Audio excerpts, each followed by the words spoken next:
Sí, está bien, empezamos. Ujú. Bueno, entonces, antes de pasar al tema de hoy, lo que me gustaría es que aparezcan dudas, preguntas y consultas con respecto a la reunión de ayer, que fue intensa, me parece, relativamente corta e intensa.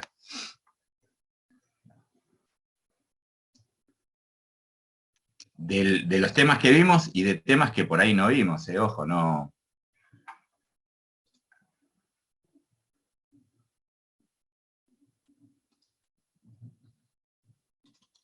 Yo voy compartiendo igual mientras tanto, piensan.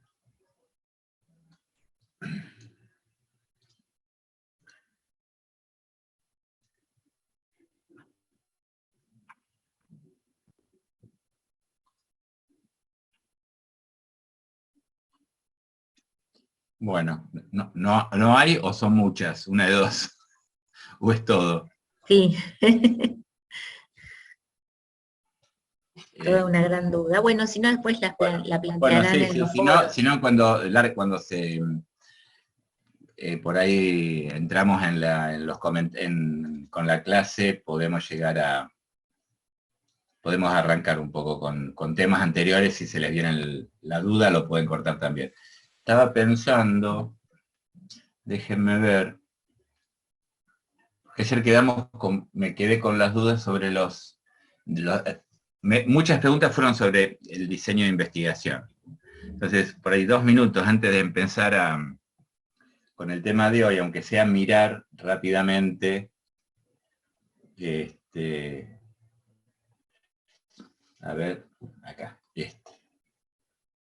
un poco y muy resumido, los diseños de investigación. ¿Por qué digo perdón, por qué es importante este tema? Porque cuando uno planifica la investigación, a partir de lo que hablamos ayer, de los objetivos, la hipótesis que sale de preguntas que uno se hace sobre un tema determinado, después tiene que elegir a partir de esos objetivos a cumplir y esas hipótesis, qué diseño de investigación es factible. No es que cualquier diseño de investigación pueden hacer y está todo bien. Es factible realizar.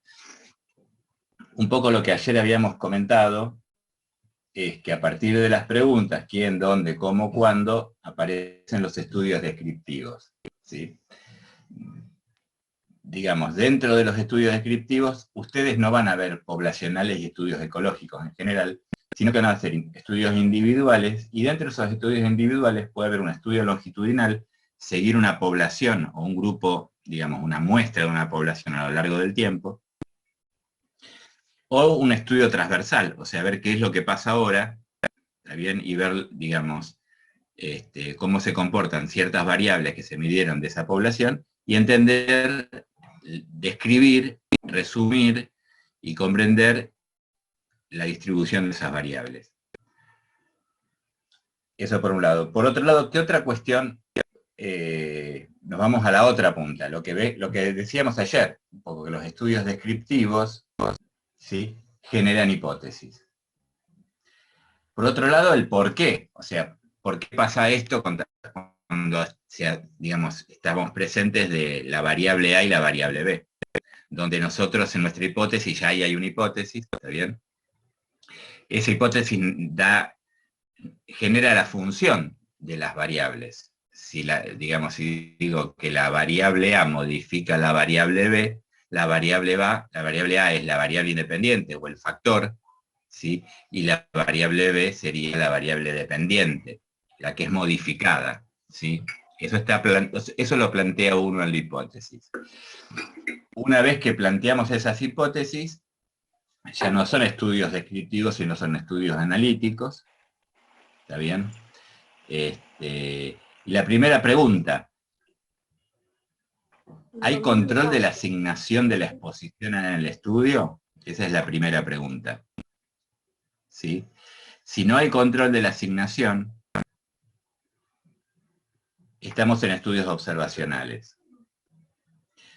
Si no estamos en un estudio experimental, los que por ahí ustedes conocen más, que es cuando se comparan, digamos, los estudios típicos de comparación de drogas, o comparación de tratamientos, o comparación de procedimientos, ¿sí? Dentro de los estudios observacionales, tenemos dos grandes tipos y un tercero que también es un estudio transversal. Cuando yo, por ejemplo, la base que, no sé si ayer vimos la base de datos de la encuesta anual de hogares, ¿sí? La encuesta anual de hogares es un estudio transversal, o sea, en un momento dado se miden las variables y después, digamos, se pueden cruzar esas variables, como creo que algunas de esos cruzamientos hicimos ayer. Sería un estudio transversal que, fíjense, que puede ser, por un lado, tanto descriptivo como, y ahí la discusión un poco de ayer, que un estudio transversal puede empezar como un descriptivo y terminar siendo observacional, analítico, observacional. Por otro lado, dos cuestiones. Según la exposición, y ahí tenemos un estudio que va a ser, digamos, longitudinal, y son los estudios de cohorte, donde un grupo de pacientes o un grupo de personas se los trata y no se los trata y se los sigue en el tiempo a ver qué es lo que pasa. O están expuestos y no expuestos a algo y se los sigue en el tiempo. Esos estudios, la ventaja que tienen, que partimos de sujetos, entre comillas, sanos, ¿sí?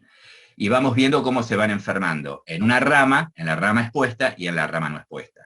Por lo tanto, podemos asignar el resultado, o sea, la enfermedad y la no enfermedad, a la exposición o a la no exposición. Por eso un estudio de cohorte es mucho más fuerte que un estudio transversal y un estudio de casos y controles. Y generalmente en los estudios de cohorte se trabaja con riesgo relativo, porque tenemos incidencia. Incidencia es la proporción de sujetos que se enferman en un tiempo determinado. ¿Cómo estamos hasta acá? No sé si le está quedando más claro, pero ayer me pareció que había que por ahí hacer un resumen de esto, porque había muchas preguntas de ese tipo. Y la otra cosa es según el efecto. En los estudios de corte pueden ser prospectivas o retrospectivas, ¿sí?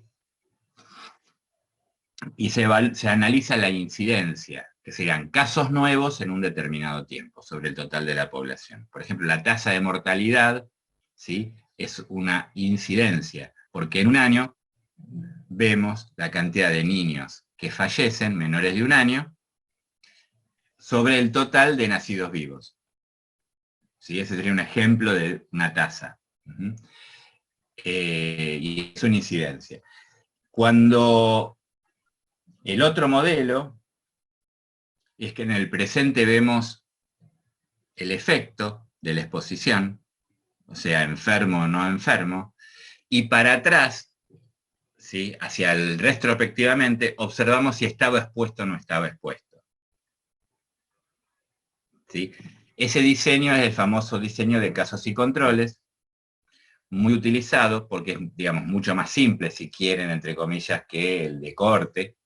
O sea, vemos qué pasa ahora con los pacientes y a qué estuvieron expuestos o a qué estuvieron no expuestos. Teóricamente, el diseño que dice, bueno, de los que están enfermos tendrían que haber más expuestos de los que no estaban enfermos, ¿sí? Pero el presente es el efecto, el resultado, y la exposición fue en el pasado. La desventaja de este estudio con respecto al de corte es que, primero, no hay incidencias, hay prevalencias, y se utiliza como digamos, síntesis de riesgo, o, digamos, indicador de riesgo, el odds ratio, o la razón de ventaja, no sé cómo quieran llamarlo. El problema con el odds ratio es que, o la razón de ventaja, es que uno no sabe si, o sea, puede decir que los que estuvieron expuestos, hay más enfermos en los que estuvieron expuestos de los que no estuvieron expuestos. Lo que no puede echarle la culpa a la exposición. ¿Por qué? Porque estamos mirando hoy los que estuvieron expuestos y no expuestos, pero no sabemos si hay otras cosas en el medio. En cambio, con la corte, sí, porque vamos viendo cómo se van enfermando en una rama y en otra rama. ¿Cómo estamos? ¿Alguna pregunta hasta acá? ¿Alguna duda?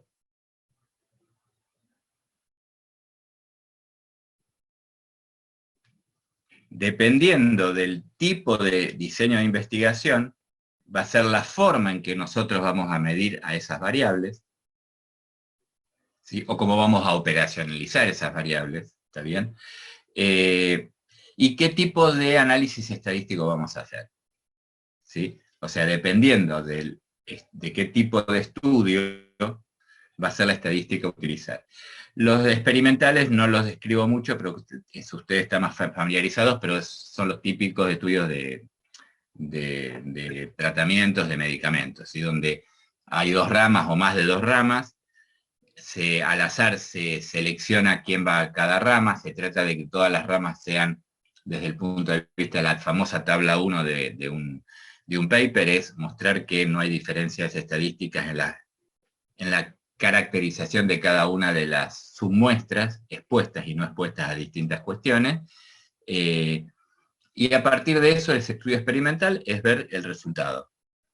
También es un estudio prospectivo, también por eso es fuerte. Segundo, como, digamos, es mucho más fuerte que los estudios observacionales porque, digamos, los pacientes o los sujetos son asignados en forma aleatoria, ¿sí? O sea, se le asigna la exposición o no, el investigador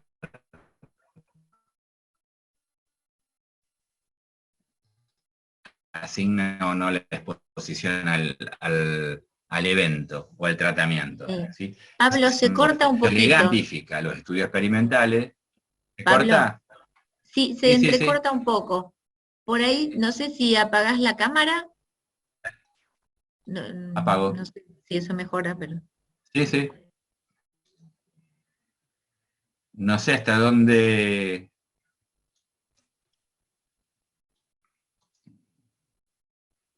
Ah, no, se cortaba un poquito, seguí nomás. No. Ah, bien, bien, bien, bien. Espera que me fijo, a ver, porque hasta recién di clase, así que espera que me fijo si cambio Sí. de red. No, estoy con la que es más rápida. Bueno, me avisan, por favor. Ahora sí, ¿se escucha? Sí. Perfecto. Sí, mejor. Bueno, bien. Entonces, quienes tienen más evidencia que los estudios experimentales son los estudios que toman estudios experimentales o que toman estudios observacionales y hacen un metaanálisis, que es un poco lo que estuvimos charlando ayer. Con esto yo, digamos, no quiero extenderme más porque, digamos, si quieren yo les paso un apunte de esto también, creo que, no me acuerdo si se los pasé o no, está bien, pero si quieren lo agregamos, no hay problema, me quiero fijar, esperen.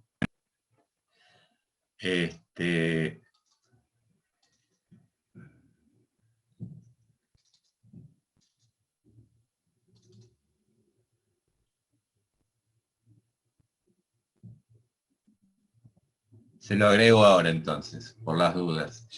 Después te lo mando y lo agregamos, así tienen algún documento sobre esto.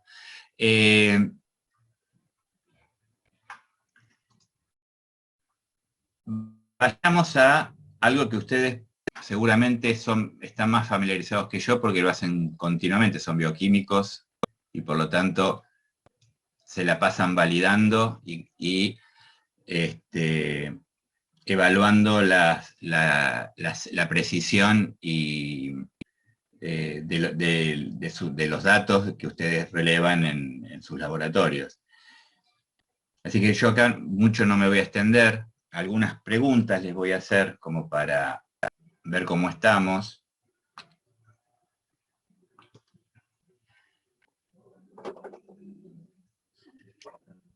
Primero los conceptos de validez y confiabilidad, tanto en los trabajos de investigación como en la medición. Eso ustedes creo, por eso digo, si hablo con otras áreas de la ciencia, por ejemplo, lo tienen muy claro, pero ustedes sí lo tienen claro, que continuamente están evaluando la precisión y la exactitud de sus datos.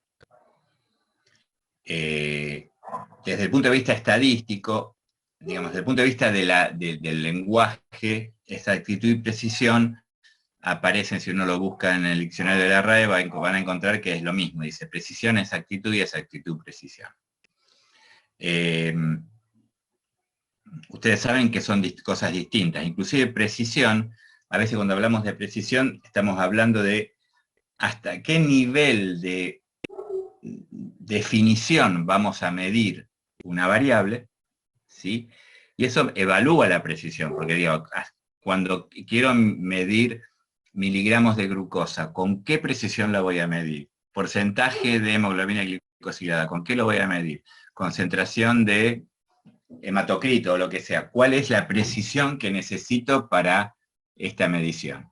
Pero por otro lado, muchas veces cuando hablamos de precisión, precisión está asociado a la fiabilidad, confiabilidad de la medición.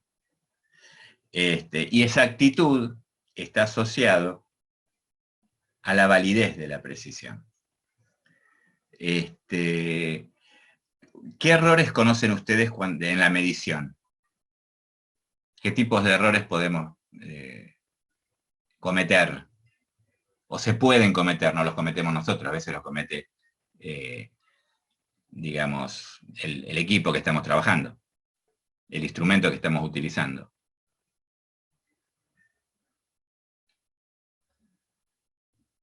Ahí está. Amparo dice error sistemático y error aleatorio. Ah, lo dice acá, aparte, qué vivo que soy. ¿De qué color es el caballo de San Martín? Y me imagino que los errores sistemáticos saben que son aquellos errores que están relacionados con la exactitud de la precisión y con la validez de la medición. O sea, un error sistemático es un error que tiende hacia un lado continuamente, se aleja del verdadero valor, ¿sí? Y también se lo llama sesgo. Un error aleatorio es un error que está más relacionado con la precisión de la medición. ¿Sí? Cuando estamos en el límite de la precisión del equipo, ¿qué va a pasar? Puede medir hacia la derecha o hacia el valor más para arriba, o hacia la derecha, o el valor hacia abajo, que a la izquierda. ¿Está bien? Pero si uno evalúa en el montón de datos que toma, esa variabilidad de vida en forma aleatoria, ¿sí? Se compensa. Si esa variabilidad, por supuesto, no es muy grande. Pero son los dos tipos de errores que cometemos continuamente. Por otro lado, estamos hablando de pruebas diagnósticas, perdón, que es un poco donde nos vamos a centrar. Espera, se me va. Lo voy a mover con el mouse.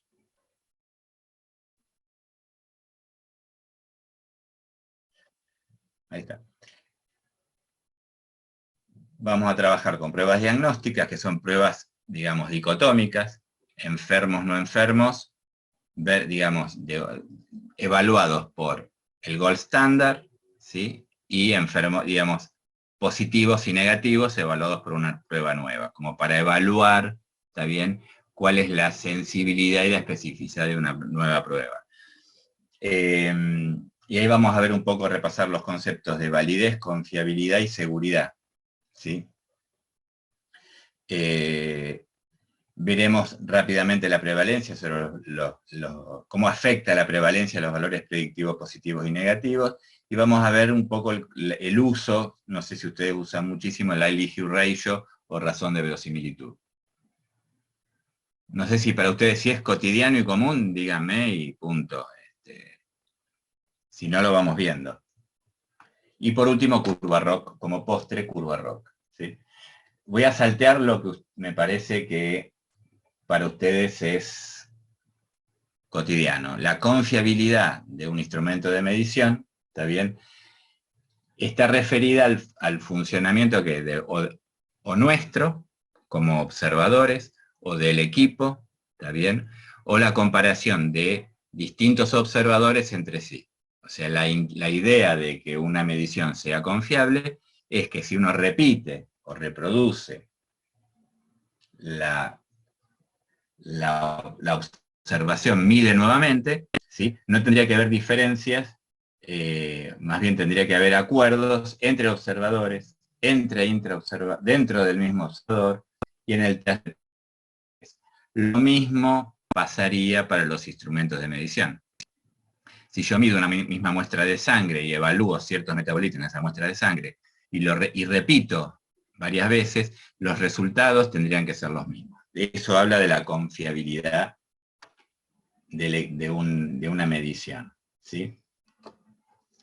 Generalmente, y lo comento así muy por arriba, a ver si por ahí no les suena o les suena, algunas formas de evaluar la confiabilidad es el coeficiente de correlación intraclase, el coeficiente kappa. El coeficiente de correlación intraclase es para evaluar una variable cuantitativa continua,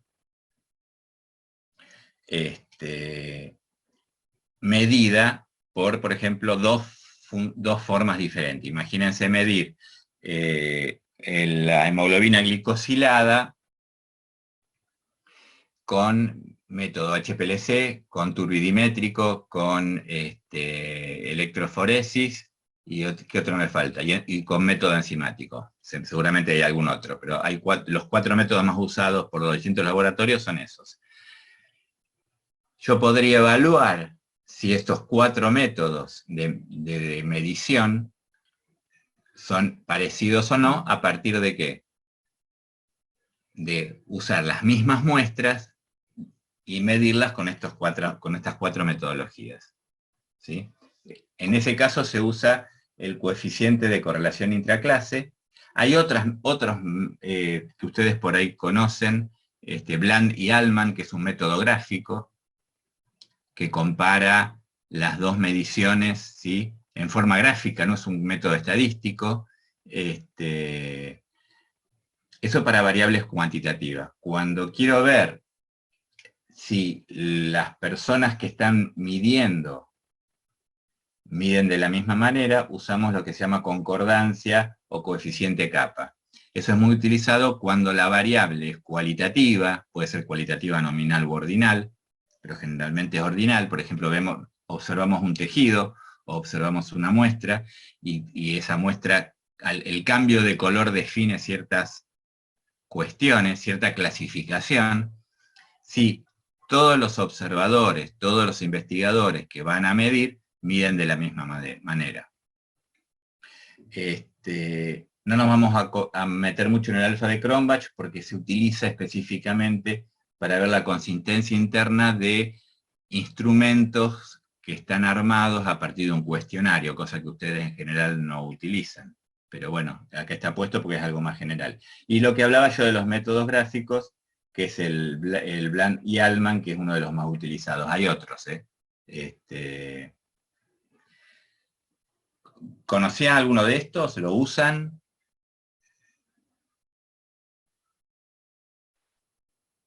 El Bland y Allman es el que nos da una ecuación de la recta. El Bland y Allman no. Ah, no, Bland-Allman no, estoy confundida.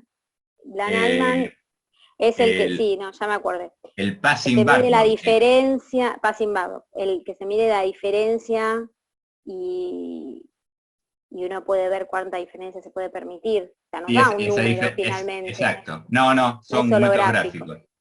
Ahí podés comprar la diferencia bruta, la diferencia del porcentaje, la diferencia en valores de Z-score, pero a ver si tengo alguna Pero base. los programas no nos dan un número. Yo recuerdo. A ver, te voy a mostrar un ejemplo.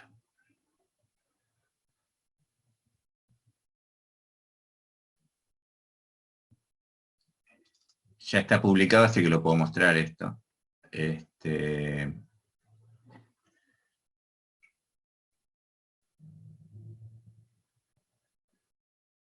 No me acuerdo si era este.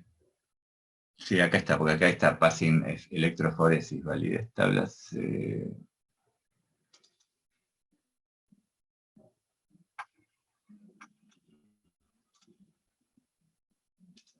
No, estas son tablas generales.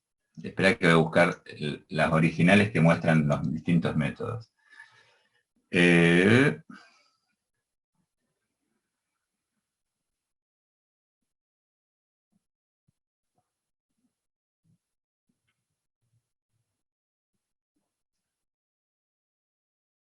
Tiene que estar en Excel, esperen que lo busco. Base de datos, formulario ingreso.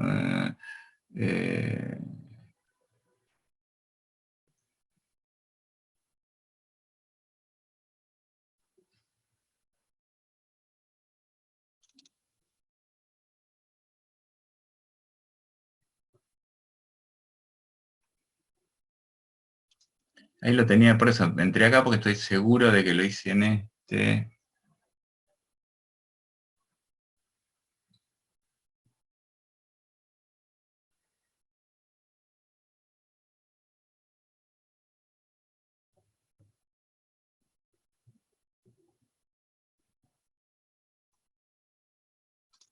Esta la abrí recién y no era, ¿no?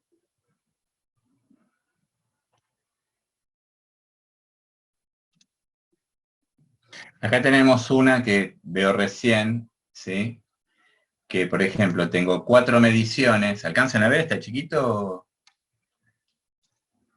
Acá están los métodos, por ejemplo, para medir lo que estábamos diciendo recién, para medir hemoglobina glicosilada. Acá tenemos el coeficiente de correlación intraclase de las 4 mediciones, o sea, el global, con su intervalo de confianza, que no es muy amplio, y después la comparación de HPLC electroforesis, HPLC enzimático, HPLC, y acá vemos los coeficientes de correlación. Como ven, están muy cercanos a 1, por lo tanto podemos decir que si la medición está estandarizada y bien realizada, no vamos a tener diferencias estadísticas entre los tipos de evaluación. Lo que ustedes por ahí saben es que a veces la medición de la hemoglobina glicosilada no se hace desde el punto de vista de la metodología con las condiciones necesarias para tener validez y precisión. Y ahí está el problema de estas cuestiones. No sé si no quiero perder más tiempo en esto, si encuentro rápido para ver los gráficos.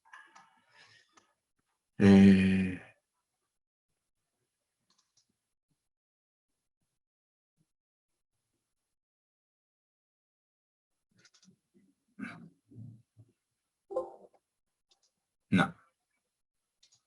Última prueba. A ver si se ve en esto.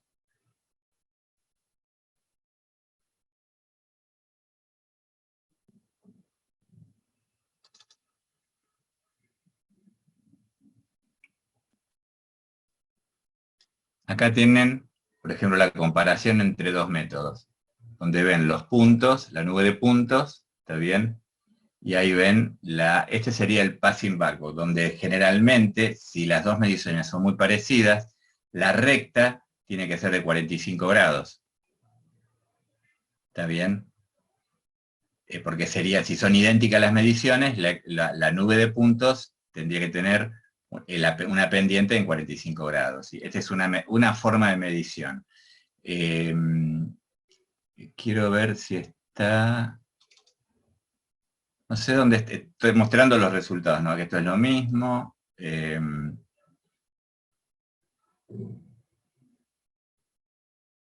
Quería mostrarles un Blaney-Allman. Acá está.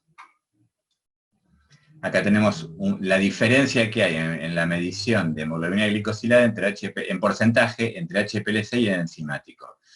Donde acá tienen cómo se dispersan los puntos, ¿está bien?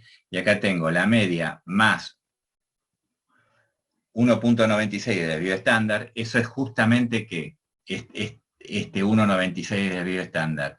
Entre 1.96 de desvío estándar y menos 1.96 de desvío estándar, si la distribución es normal, tenemos el 95% de los puntos. Entonces, acá vemos que hay algunos puntos que están por arriba o por debajo de ese intervalo, ¿está bien? Más o menos casi 2 desvíos estándar, ¿está bien? Esta es una forma también de probar gráficamente si las dos mediciones son semejantes o parecidas, ¿sí? ¿Hasta acá alguna pregunta sobre...? No sé si utilizaron este tipo de métodos, no lo sé. Por lo que me dijiste, alguno de ustedes sí, porque los nombró por lo menos y los... O en los papers, no sé si los vieron en los papers. Sí, lo que yo decía es que el Plan Altman también nos da cuando uno hace el análisis, te da un vías promedio y... Claro, pero no sí, pero no son métodos, digamos, que te dicen si hay diferencias estadísticas significativas. Claro. Te muestra un Te gráfico. describe Si con la comparación, pero uno tiene que decidir si lo acepta o no. Exactamente. Pero en cambio el passing backbox sí, y el coeficiente de correlación intraclase sí. Para que tenga la diferencia que hay, o la importancia entre el coeficiente de correlación intraclase y una correlación, ¿sí? O una regresión, puse porque me gusta que me vean cuando hablo, pero si se corta avísenme. Es que en una correlación es la nube de puntos y la ecuación de la recta. ¿Qué ecuación de la recta es más representativa de esa nube de puntos? En cambio, en la correlación intraclase se tiene en cuenta punto a punto, o sea, la misma medición por los dos métodos. Y por eso se llama coeficiente de correlación intraclase. Es una equivalente, si quieren, a un test de Student para muestras pareadas o relacionadas, cuando uno al mismo individuo le mide algo, ¿está bien? Y lo compara entre sí. No sé si me estoy haciendo... No me quiero meter mucho porque no, digamos, no es la clase de hoy. Volviendo... No sé si ves ahí, Pablo, en el chat. A ver. Que Mónica escribió, algunos dicen que nunca utilizaron nada, y Mónica escribe qué es lo que utiliza más frecuentemente. A ver. Veo que no, nunca... Acá. Ahí veo uno. Lo que más uso son para variables continuas y de análisis sobre indicadores. Coeficiente de variación, raíz cuadrática, está bien. Te estudian para ver diferencias significativas, no sé si el resto más está bien. El coeficiente de variación es, por ahí no lo saben, lo digo, es el porcentaje de peso que tiene, lo digo brutalmente, entre el desvío estándar y la media. Generalmente los métodos de coeficiente de variación fueron desapareciendo en el tiempo, pero siguen utilizándose para ver la precisión del equipo. O sea, cuando aumenta el coeficiente de variación, quiere decir que está aumentando la variabilidad de la medición. Y si aumenta el coeficiente, digamos, si aumenta la variabilidad, la medición está perdiendo precisión. Sí, eso se usa mucho en los laboratorios, para evaluar, digamos, para ajustar los equipos cuando se van de punto, ¿sí? Cuando salen de punto. Test de Student es un poco lo vimos ayer, es para comparar a partir de los promedios dos grupos, ¿sí? Y análisis de la varianza es muy parecido, ¿sí? Para comparar 3 o más grupos, ¿sí? Bien. Bárbaro, voy a tener el chat abierto entonces, pero me gusta más que hablen, ¿eh? Me gusta que ustedes hacen lo que quieran después.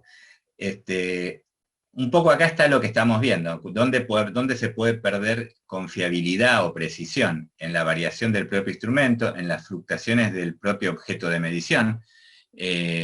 No pasa esto digamos, puede pasar las fluctuaciones porque el objeto de medición con el tiempo, si no está en condiciones, digamos, digamos, de temperatura, de color, de luz, etcétera, puede perder propiedades. Entonces, si uno pasa el tiempo, ese objeto puede perder algunas propiedades y podemos estar midiendo algunas cosas que no son.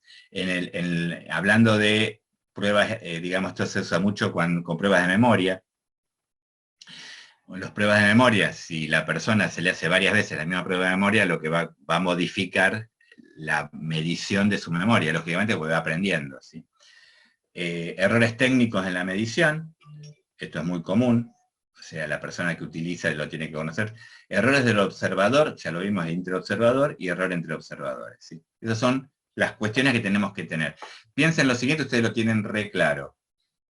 Si nosotros no medimos bien, ustedes lo tienen, lo miran sobre la muestra que están analizando, pero miremoslo a nivel investigación. Si nosotros no tenemos una medición que sea válida y confiable, los resultados de una investigación no tienen ningún sentido. Porque, digamos, si entramos basura a la estadística, sale basura, ¿está bien? Perdemos la posibilidad de encontrar diferencias estadísticas, esa es la realidad. Voy salteando todo esto.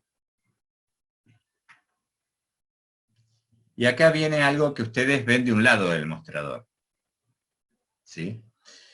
Que es el proceso diagnóstico. El proceso diagnóstico parte de una alta incertidumbre, o sea, cuando el paciente llega o la persona llega a atenderse por un personal de salud, ¿sí? Médico, enfermero, obstetra, lo que sea, obstétrica, nada, en principio puede tener o no puede tener algo en un 50%. A medida que hacemos la evaluación, la semiología, le vamos preguntando qué es lo que le está pasando, esa incertidumbre va disminuyendo. A partir de eso, ¿qué es lo que sucede? Definimos, ¿está bien?, qué pruebas o clínicas, o de imagen, o de lo que sea, dependiendo la especialidad que estamos viendo, se le tienen que hacer a ese paciente. ¿Está bien? A partir de la semiología, o sea, y esto vamos a verlo puntualmente, vamos a ver una prueba clínica sola y cómo se compara el gold estándar, o sea, la prueba más utilizada, con una prueba nueva. Pero en general la visión del profesional de salud no es de una sola prueba clínica, ¿sí? En realidad es de una historia de pruebas clínicas que van haciendo que la probabilidad o la probabilidad de tener cierta enfermedad o cierta patología se va acercando a partir de cada uno de esos momentos en que uno le va haciendo distintas pruebas clínicas, ¿sí?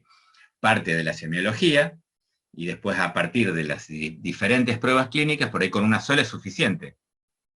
Me duele la garganta, ¿qué te pasa? Me duele la garganta, abrí la boca. Bueno, te vamos a hacer un hisopado.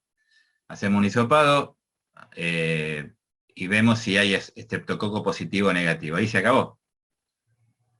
Se lo medica, digo yo, para algo muy simple, se lo medica, se lo trata, y por otro lado se espera por las dudas como esa prueba, digamos, rápida, ya que estamos, de estreptococo, no es 100% confiable, esperamos a que el cultivo, si el cultivo se confirma, se sigue con el tratamiento. Si el cultivo da negativo, fue un falso positivo la prueba rápida.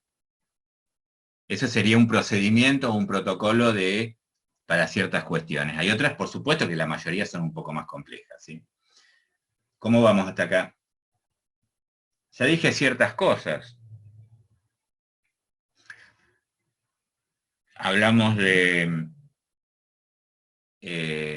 pruebas clínicas, hablamos de una prueba rápida para algo, cada vez más utilizada, y una prueba que sería el gold estándar, que sería el cultivo. ¿Está bien? La pregunta es, y acá viene como para arrancar, una pregunta a ustedes y me la tienen que contestar. Y todavía no entramos, pero yo supongo que no partimos de cero. La prueba de ELISA que se utiliza, vamos a hacer como ejemplo, en los bancos de sangre.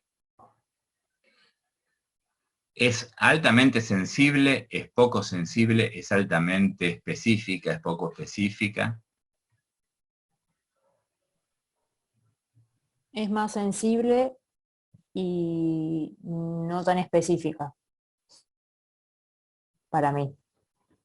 Bien.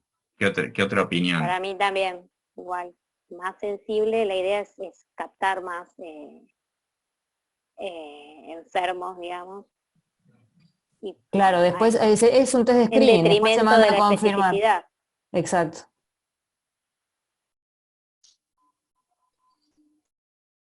¿Nadie más opina?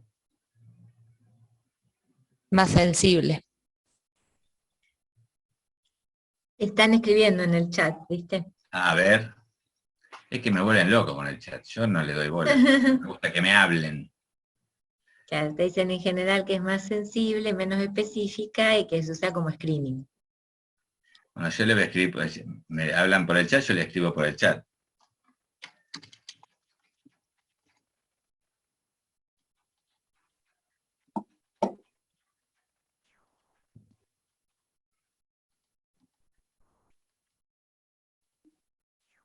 No queda grabado esto, aparte. Puedo poner cualquier cosa.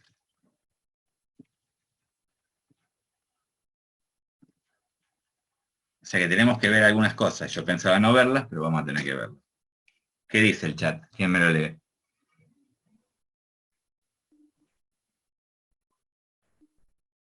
Un test de screening, no tenía señal de internet. ¿Cómo? Capacidades, no, que no tenía buena señal. Carolina estoy hablando. Ah, Carolina. O sea, la idea es que sea altamente sensible, capacidad de no producir falsos negativos. Esa sería el fundamento. Es Vamos, altamente sensible, pero yo qué puse en el chat. No, perdón, pero mi señal no está buena, o sea que no va en tiempo y forma, así que no puedo ver lo que puse todavía. Te lo digo entonces. Yo puse que la prueba de ELISA que se usa como ejemplo, ¿no? La prueba de ELISA que se utiliza en un banco de sangre es altamente sensible y altamente específica, arriba del 99% cada una de ellas. Acá me dicen, no sé a qué te refieres, pero la biología molecular es más, y sí, la biología molecular es el gold standard que vivo. Valeria, ¿cuánto sale hacerle biología molecular a todo lo que van a donar sangre? Imposible. ¿Está bien? ¿Cómo hacer un Western blot? ¿Está bien? ¿Conviene hacer un Western blot? No. Por el 3 sí conviene, pero digamos, no es factible siquiera.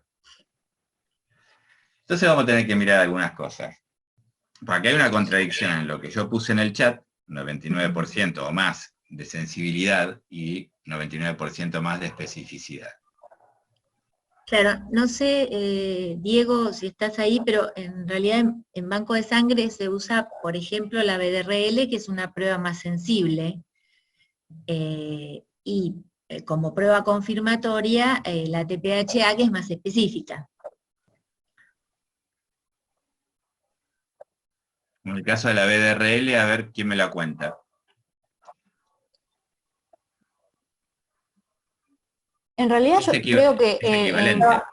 en general, cuando uno hace un test de screening, ¿no? Hablando de lo que sea, no importa si es mismo hablando de COVID o el enanito que sea, uno siempre busca mayor sensibilidad, aparta después esa muestra y le hace un test confirmatorio. En general, yo siempre trabajé así. Y justamente porque uno gana sensibilidad a costa de una especificidad en ese sentido, cuando es un test de screening. Tiene que ver un poco con el tipo de técnica, es una interacción primaria o secundaria, tiene que ver un poquito con eso, me parece. Bien, sigamos adelante y vamos a ver de qué se trata esto entonces. Yo pensaba saltearlo este tema. Así discutimos un poco, porque si no, vamos a saltear todo esto porque no tiene mucho sentido. Vamos a ver entonces, ya hablamos de confiabilidad y hablamos de validez desde el punto de vista convencional. Para resumir esto, no me voy a meter mucho con ustedes en esto porque vamos rápido.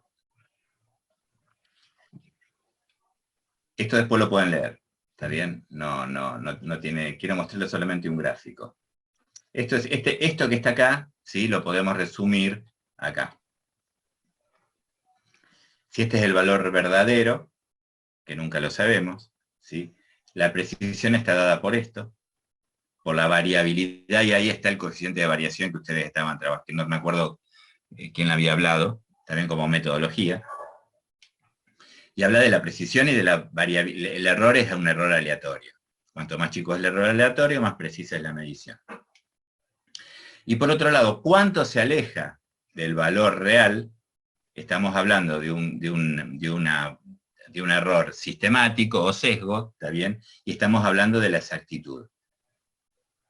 ¿Cómo estamos con esto? Como para cerrarlo y pasar a algo que me interesa más. Bien.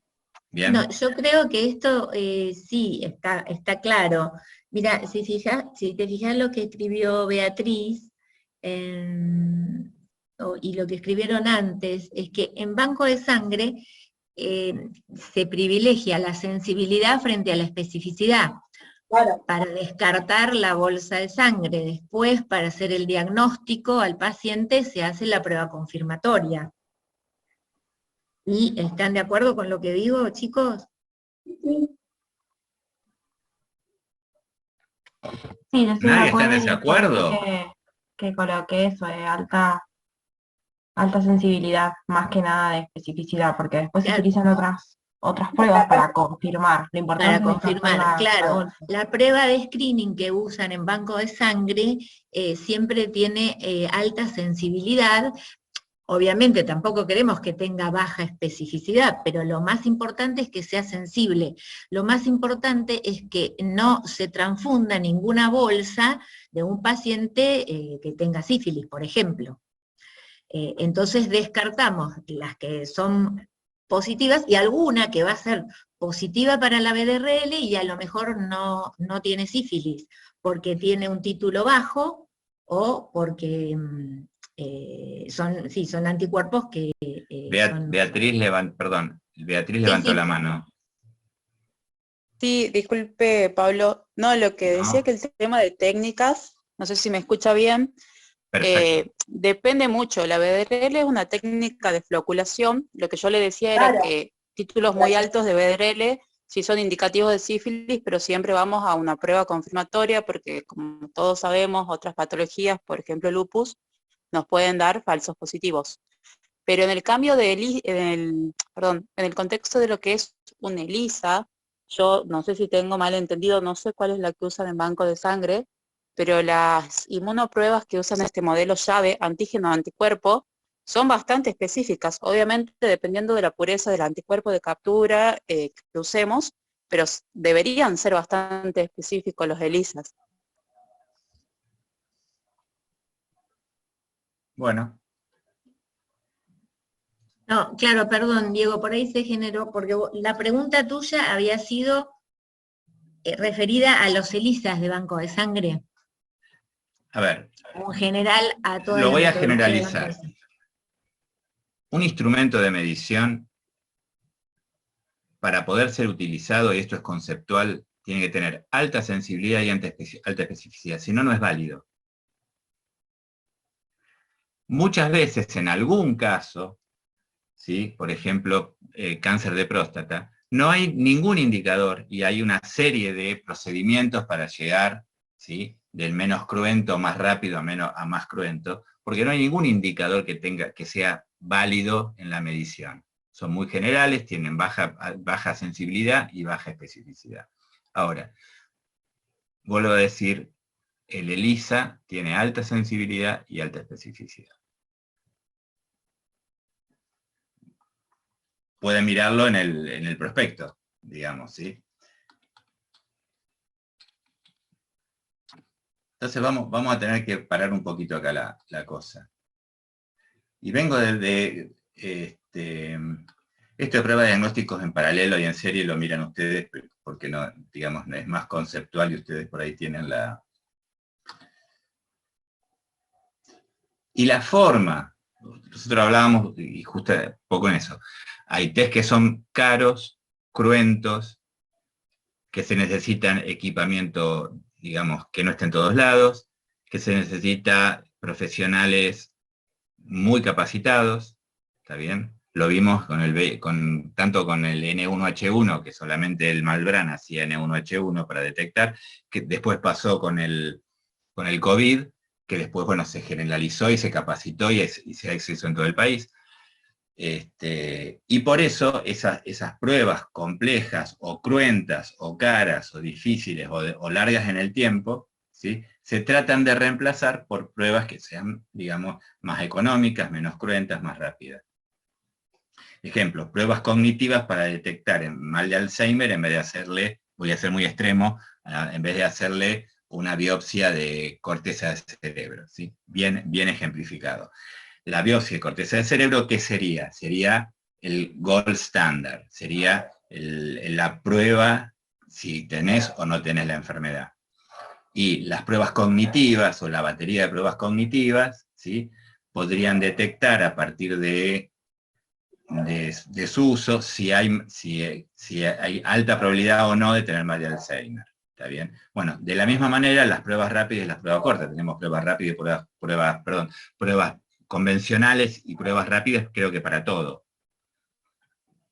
Creo que para todo.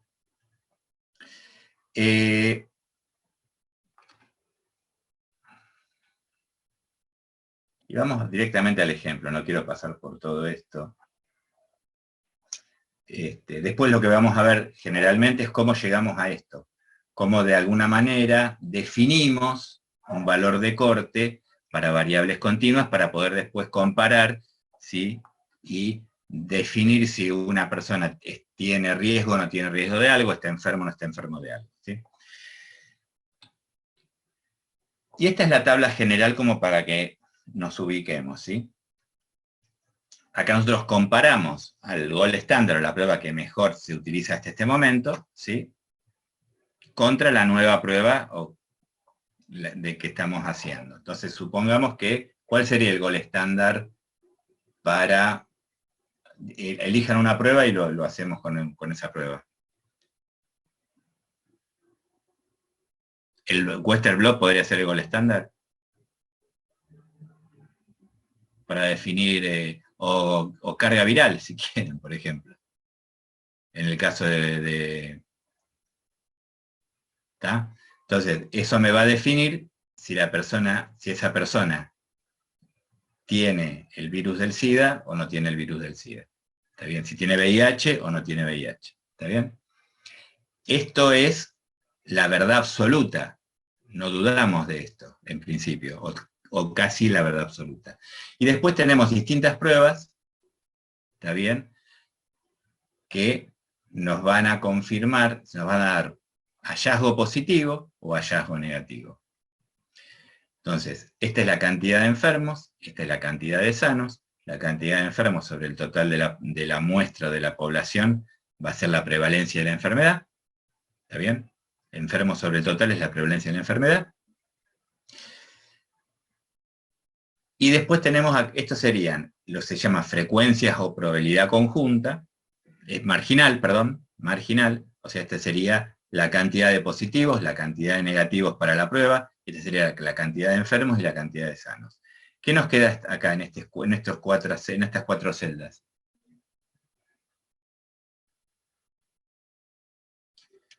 ¿Qué sería si una prueba está enfermo y el hallazgo es positivo? La prueba nueva me da positivo. Los verdaderos positivos serían. Acá estarían los verdaderos positivos.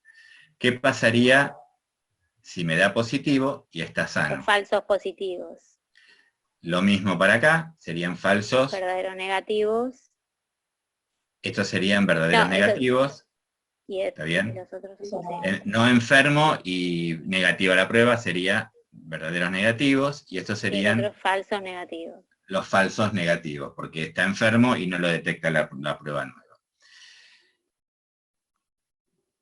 ¿Cómo calcularíamos la sensibilidad de este estudio? Y yo tengo acá la cantidad de enfermos que detecta la prueba. ¿Se queda claro esto? Verdaderos positivos.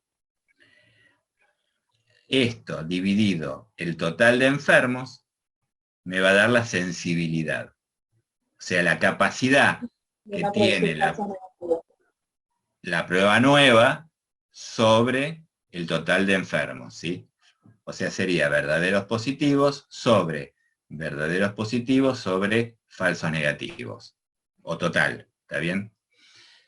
¿Cómo calcularíamos la especificidad? Que sería la capacidad que tiene la prueba de detectar verdaderos sanos o verdaderos no enfermos. Sería que verdaderos negativos sobre verdaderos negativos más falsos positivos. Exacto, o verdaderos negativos sobre el total de sanos. Esto ya está, lo cerramos. Cerramos el negocio ahí. Sigamos adelante. Un poco ustedes lo que hicieron ustedes. Después vemos acá, ustedes también tienen acceso a una calculadora de prueba diagnóstica, pero lo vemos a posteriori, ¿sí? No hablemos de prevalencia, que ya conocemos. Esto es lo que vimos recién. La sensibilidad es verdaderos positivos sobre el total de enfermos, ¿sí? Para redondear. Fracción de verdaderos positivos. Eso me indica, comparando el gol estándar con la prueba nueva, cuál es la capacidad de detectar enfermos. Ese sería, en qué porcentaje detecta enfermos, ¿sí? Lo digo de diferentes maneras, pero todo dice lo mismo. Ejemplo. Sobre una población de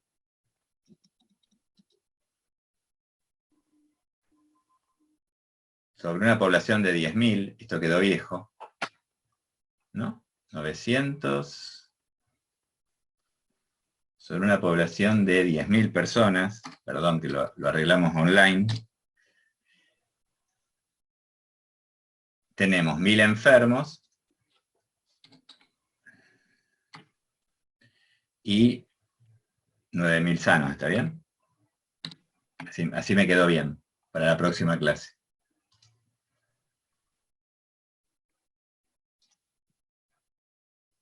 Tengo 1.000 enfermos, 10.000 en total, 9.000 no enfermos. La prevalencia de la enfermedad es un 10%. Hasta acá no tenemos ninguna duda, ¿sí? O si la tienen, me avisan. ¿Cómo vamos a calcular ahora? Segundo tema. De los 1.000 enfermos, la prueba de nueva diagnóstica, la que estoy comparando con el gol estándar, ¿sí? Me detecta 850 positivos y 150 negativos. Como ustedes bien dijeron, la sensibilidad es verdaderos positivos sobre verdaderos positivos más falsos negativos. 850 sobre 1.000, 0,85, tiene una sensibilidad del 85%. O sea, cuando a mí me dicen tiene una sensibilidad del 85%, es parte de la validez de la prueba. La sensibilidad y la validez de una prueba no cambia nunca. O sea, si se mide siempre de la misma manera, la sensibilidad es intrínseca a esa prueba, no va a cambiar de ninguna manera, ¿está bien? A menos que se haga mal, pero si se hace de la misma, digamos, el procedimiento es correcto, no va a variar. Segundo, acá dice lo mismo, repetitivo lo mío, y vamos a especificidad, fracción de verdaderos negativos. Como ustedes dijeron bien, verdaderos negativos sobre el total de no enfermos me daría la sensibilidad, la capacidad de detectar sanos, como la otra dimensión. Esta prueba, de los 9.000 que no estaban enfermos, ¿sí? La prueba me detectó 400 positivos y 8.600 negativos. Estos 400, dije 4.000, estos 400 positivos son los falsos positivos, ¿está bien? Porque son sanos, según la prueba. Y estos 8.600 serían los verdaderos negativos. 8.600 sobre 9.000 me dicen que esta prueba tiene un 0,96%, 0,956 0,956 o 95,6% de especificidad. Esa es la capacidad de la prueba de detectar verdaderos sanos o verdaderos negativos. Entonces, por un lado tenemos que la sensibilidad es el 86% y la 86 es 85. Mala memoria la mía. Del 85% y la especificidad es del 95,6%. ¿Hasta acá vamos? Sí.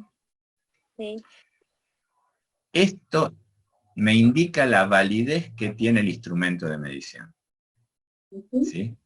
Y eso no va a variar nunca, a menos que cambie las condiciones, ¿sí?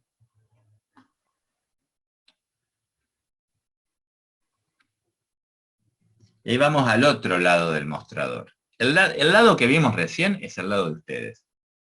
Ustedes están mirando siempre la validez de la medición, que es lo más importante, para obtener un resultado que sea válido, más allá de la especificidad y la sensibilidad. ¿Carolina? Sí, sí, sí. Ah. Estoy mirando el chat. Contrólame el chat porque se me va... ¿Acá qué dice?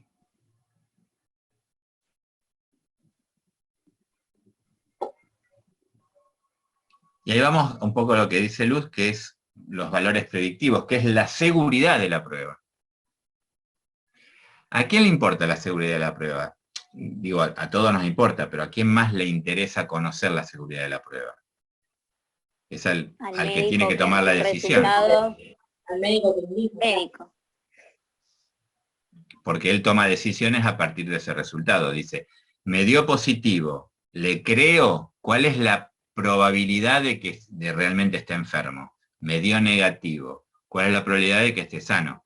A partir de eso, si la probabilidad, digamos, si el valor predictivo positivo o negativo es muy alto, ya está definido. Si tengo dudas, o si el valor predictivo positivo o negativo es bajo, tengo que seguir con otras pruebas.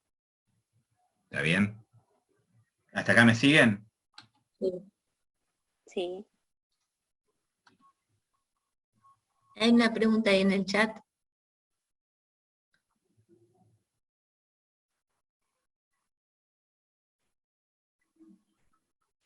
Que no escuche, dice. ¿Cuál sería el N mínimo recomendable para determinar sensibilidad y especificidad de un nuevo método? Depende mucho de ciertas condiciones, ¿sí? De cuán variable es la medición, ¿sí? ¿Qué estamos midiendo?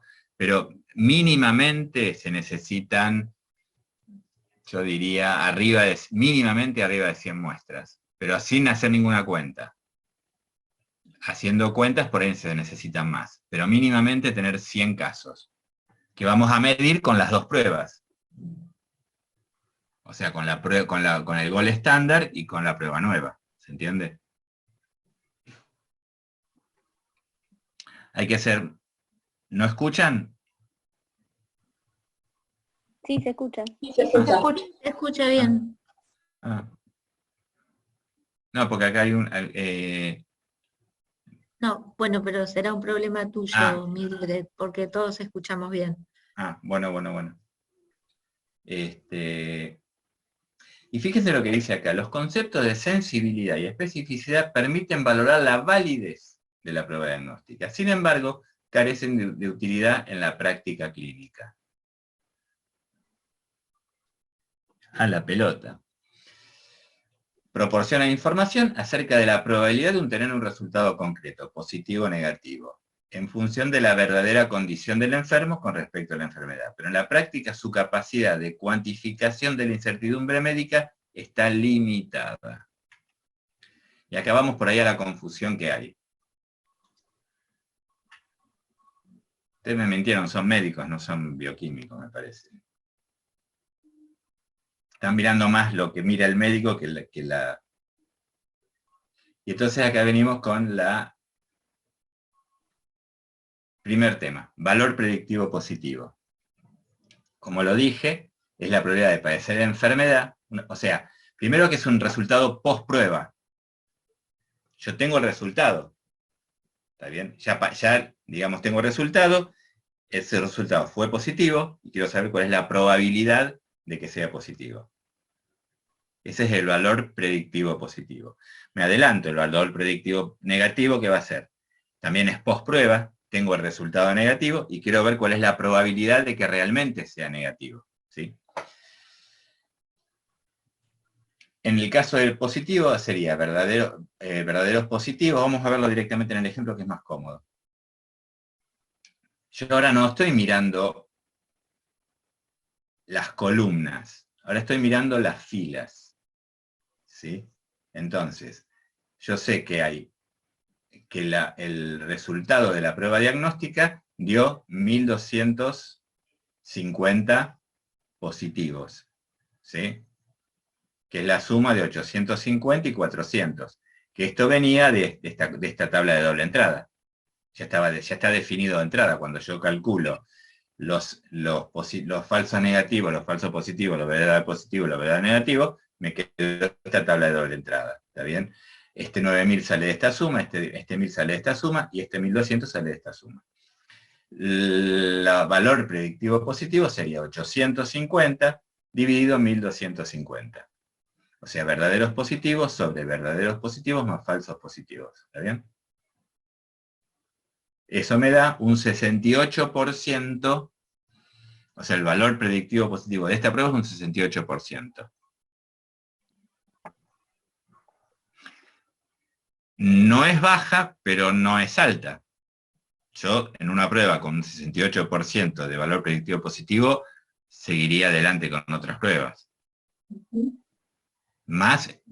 También depende de la evolución de la enfermedad con que uno está trabajando, de la gravedad de la enfermedad con que estoy trabajando, ¿está bien? Porque yo tengo un 68% en alguna cosa que es muy simple, está bien, no sería tan grave. Ahora, si la evolución es rápida, si yo tengo que definir rápidamente, buscaría otra prueba, ¿está bien? Y fíjense que la sensibilidad y la especificidad no eran bajas, no eran altísimas en el caso del valor predictivo positivo, que era 85, ¿sí? El valor predictivo negativo, vamos de nuevo al ejemplo. ¿Sí? Estoy mirando todos los negativos que dio la prueba y me fijo en los verdaderos negativos sobre el total de negativos, y me dice que tiene un 98,3%. En este caso, digamos, ¿qué haría? ¿Qué decisión podría tomar el médico o el profesional? Que si da negativo es muy probable que sea negativo, que sea sano. Exactamente. Por lo tanto, esta prueba, si soy muy exigente, podría ser una prueba de screening. Es lo que pasa con el test rápido de COVID, por ejemplo. Si me da negativo... ¿Cómo? Patricia, repetilo. Con el test rápido de COVID nos pasa eso, cuando es negativo, pero sí. O sea, si es negativo, puede ser positivo, puede ser un falso negativo, pero si es positivo, es positivo. O sea, en ese caso el valor predictivo positivo es alto. Es alto. Bueno, ahí, perdón, pero no se está teniendo en cuenta, es un test rápido, ¿no? O sea, primero que es un test rápido y no es el test confirmatorio, y segundo, va a depender de la prevalencia. ¿O no? No es lo mismo aplicar el test rápido cuando la sí, curva depende de la prevalencia. Abajo, justamente, por eso me parece re importante remarcar esto, porque justamente que considero como que en los hospitales hay como un libre criterio. Bueno, reemplacemos a la PCR por el test rápido de antígeno, por ejemplo, para COVID, ¿no? Todo en este contexto.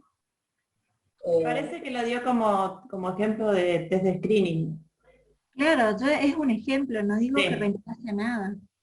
No, pero no te estoy diciendo, sino que estoy aportando a esta discusión, que depende también de la prevalencia, el valor predictivo negativo del resultado. Y positivo, tanto Claro, valor predictivo positivo o negativo. En el totalmente. caso, ahora vamos a eso, no se preocupe que vamos justamente a ver ese problema que tiene los valores predictivos con respecto a la prevalencia.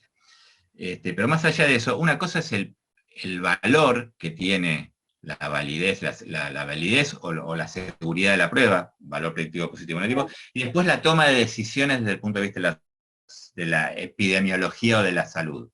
Son dos cosas que son diferentes, ¿sí? Por ejemplo, Si yo hago un test rápido... Perdón que Sí. interrumpa, ¿no? Pero también se puede encontrar que justamente en el diseño de una técnica diagnóstica nueva, al comparar, también hay publicaciones como malintencionadas, o sea, puede haber un manejo incluso de la especificidad o de la sensibilidad con respecto a, bueno, si en las poblaciones comparadas no pongo las patologías que se cruzan, digamos. ¿Se entiende un poco lo que quiero decir? No entendí yo. No, la mala intención está fuera de esto, ¿eh? Ok, listo. Bueno, no, pero es que también o sea, a veces uno agarra un inserto y dice, uy, tiene una especificidad del 99.9%, y cuando analizás esas poblaciones, la realidad es que amerita tener en cuenta que no es tan real, ¿no? Entonces es otra cosa también a observar, ¿no? Sí. Los tamaños de las poblaciones que se utilizan para definir la población para definir la sensibilidad, a eso iba. Como que a veces uno tiene una sensibilidad y una especificidad brillante en el inserto, y la realidad es que no es así. No, está bien, ahí te están, digamos, por eso suponemos que los valores que trae el equipo, el laboratorio, lo que sea, son verdaderos. Si no, tenemos que empezar de cero. No, más que nada de publicaciones, al leer cuadros en publicaciones. Si no le creo, digamos, por alguna razón, no lo usaría. Si no le creo por alguna razón, no lo usaría. Sí, yo hablo cuando uno lee publicaciones. Claro, igual la sensibilidad y la especificidad... ¿Se entrecortó cómo?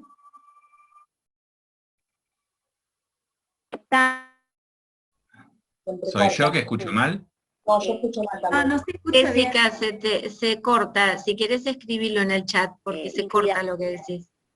Eso es intrínseco. Claro. Yo entendí. La sensibilidad y la especificidad es una propiedad que no se modifica en una prueba determinada. Si siempre que se tome de la misma manera, y suponiendo que lo que nos están vendiendo es verdad, digamos, por supuesto. Ahora, vamos a esta cuestión. El valor predictivo negativo, aquí estamos, ¿no? Acá tengo un ejemplo de un cuestionario que no viene al caso de desorden alimentario, digamos, como ejemplo, como de cálculo, que es lo que menos me interesa, porque lo pueden leer después tranquilas, pero de alguna forma, por ahí sí lo que vale la pena, y ahora sí, ir al instrumento, al Excel que preparé para que... ¿Dónde lo tenemos? ¿Dónde lo tenemos? Acá. Pican ahí, obtienen aparece el Excel, lo bajan, descargar, Excel, lo abren. Digo para que ustedes lo puedan usar. Hay un montón de instrumentos y aparte en internet pueden bajar también otros, ¿sí? Acá está, lo habilitamos porque todo lo que baja de internet no le tiene confianza a la máquina. Y acá como para ordenarlos. Esto es lo único que se puede cargar. Yo acá lo preparé para que ustedes no puedan tocar nada. No por una cuestión de desconfianza, sino para que no se modifiquen las fórmulas, ¿sí? Ustedes cargan estos datos, ¿sí? Vamos al Power, un minuto, Escape.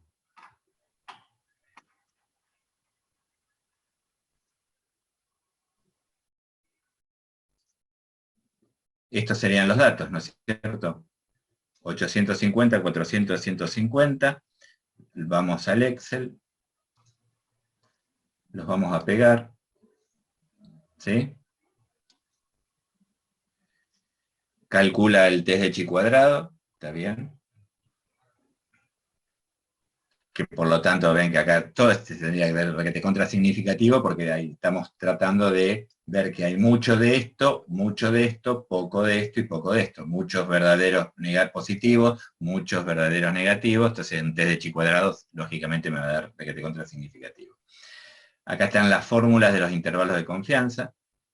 ¿Está bien? Está el índice de Schouden, que cuanto más cercano a 1, mejor es el test o la prueba que estamos utilizando. Y acá tenemos los datos que vimos recién.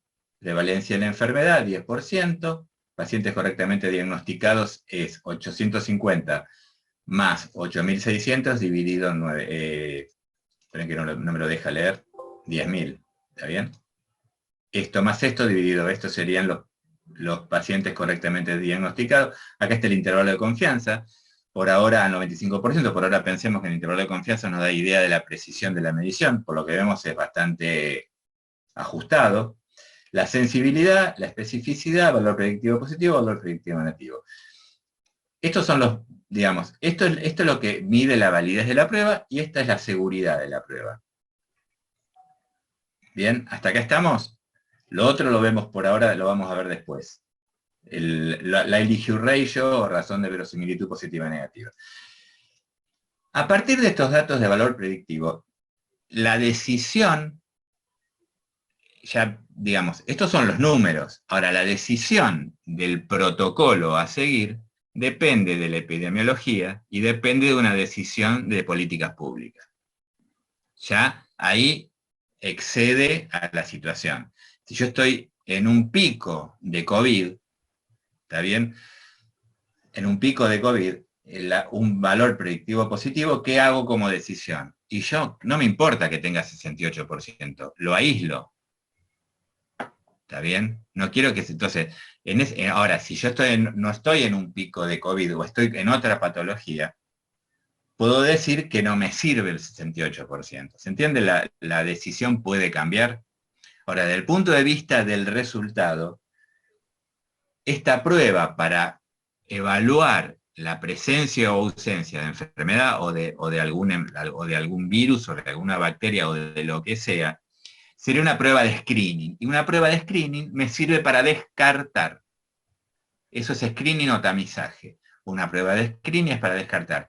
La revisación que se le hace en salud escolar a los chicos en primer grado, en cuarto grado y en sexto grado, etc., es una prueba de screening. La idea es descartar, no vamos a buscar patología. ¿Está bien? Si se encuentra patología, se deriva al segundo nivel de atención, tercer nivel de atención. Entonces, con 68%, yo seguiría estudiando a ese paciente, si me da positivo. Si me da positivo, si el valor predictivo positivo es 68, y el resultado es positivo, yo lo seguiría estudiando. ¿Está bien? Vuelvo a decir, en un pico de COVID no pierdo tiempo en estudiarlo. Lo mando a aislarse. También por eso son decisiones que van más allá del valor. El valor, si me da negativo, lo mando a su casa. Seguí trabajando, hace tu vida normal. Entonces, generalmente, lo que va a pasar es que esta prueba con alto valor predictivo negativo y un regular valor predictivo positivo sirve para descartar. Vamos a bancos de sangre. La prueba de ELISA es una prueba para descartar, es una prueba que a mí me sirve para, como ustedes bien dijeron, para guardar la bolsa de sangre en la heladera o para tirar la bolsa de sangre y recitar al paciente. Si me da positivo, si el valor, después vamos a ver cuál es el valor predictivo positivo, pero si el valor predictivo positivo, no la sensibilidad y la especificidad, si el valor predictivo positivo, o sea, si me da positivo el test y el valor predictivo positivo es bajo, por supuesto en un banco de sangre no me voy a arriesgar. Se tira la bolsa y se cita al paciente con el protocolo correspondiente cuando da positivo, de la manera que tiene que ser. Si me da negativo, no dudo. ¿Qué hago? ¡Pum! Bolsa a la heladera. Esa es la función de el ELISA, o de un instrumento que nos sirve para screening. O sea, y más cuando, y ahí viene el tema de la prevalencia de la enfermedad. ¿Cuál es la prevalencia más o menos de la población general de VIH? No tienen por qué saberlo. Es baja, digamos, es muy baja, requete contra baja. Y en un banco de sangre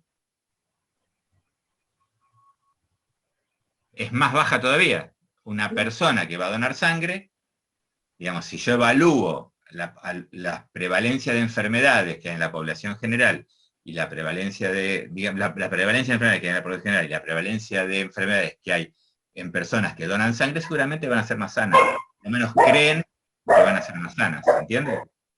O sea que la prevalencia de enfermedades en una población que va a donar sangre, teóricamente tendría que ser digamos, una población que tiene condiciones de salud mejor, ¿sí? Aunque sea desde el punto de vista de la subjetividad.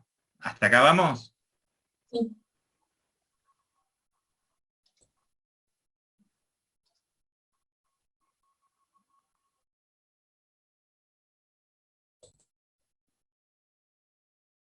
Y acá llegamos al problema y al quid de la cuestión, y a la discusión que tuvimos al principio. Como alguien, no me acuerdo quién fue que dijo que los valores predictivos, la sensibilidad y la especificidad no son afectadas por ¿qué? Por la prevalencia. Por la prevalencia. El valor predictivo positivo y el valor predictivo negativo tienen problemas que están afectados por la prevalencia. Y tenemos dos miradas. La mirada en el pico de contagios de COVID, ¿sí? ¿Qué vamos a encontrar? Una alta prevalencia de infectados. Alta prevalencia. Por el otro lado, en alguna otra enfermedad, por ejemplo, yo elegí el VIH como ejemplo de baja prevalencia, tenemos el caso o el panorama de una enfermedad de baja prevalencia.